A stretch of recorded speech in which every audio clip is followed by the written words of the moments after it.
I'm Brad Divens, front of house engineer for Disturbed. We're here in lovely New Hampshire. Going to talk about this Rupert Neve gear that I got in my rack. So first up, everything in my console was bus to groups. All the groups are being sent into the 5059 summing mixer, where we've got drums, we've got a crushed drum group, bass, guitar.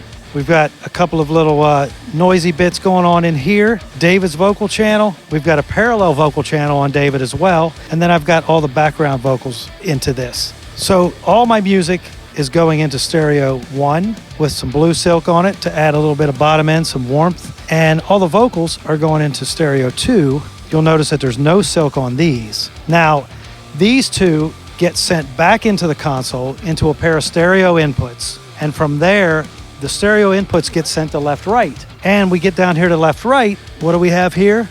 But a Rupert Neve master bus processor. A little bit of compression. We got 2-to-1. Doing a little spread here. Make the image nice and wide. Glues the mix together. So that's left-right. Now, for inputs, we've got a shelfer channel on David's vocal. Now, if you notice here, I didn't have any silk engaged here because I'm using red silk here on the vocal, because that's really where I want it to shine.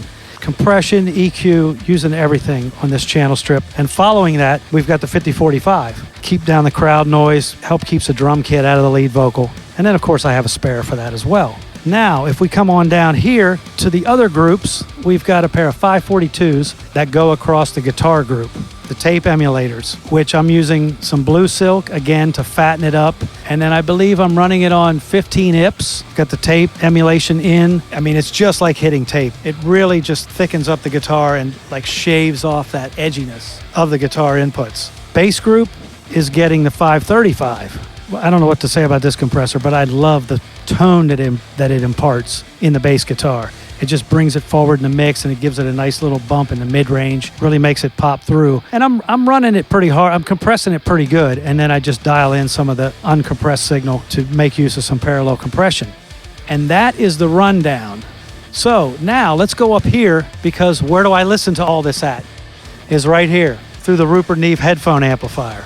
You know, I didn't think I needed it, and then I plugged in the headphones and I started listening to it, and I started listening to tracks and solo and things. And I'm kind of in a noisy environment out here during the day, but I can really get in with that thing and do some critical listening and make some judgments on what I'm doing with inputs and how I'm tweaking things. And the Rupert Neve gear, everything that I've added to the mix has just given it this warmth and this depth and a nice imaging that, in my opinion, I don't get from plugins. I love everything that I'm using by Rupert Neve. It's killer. I can't say enough about it.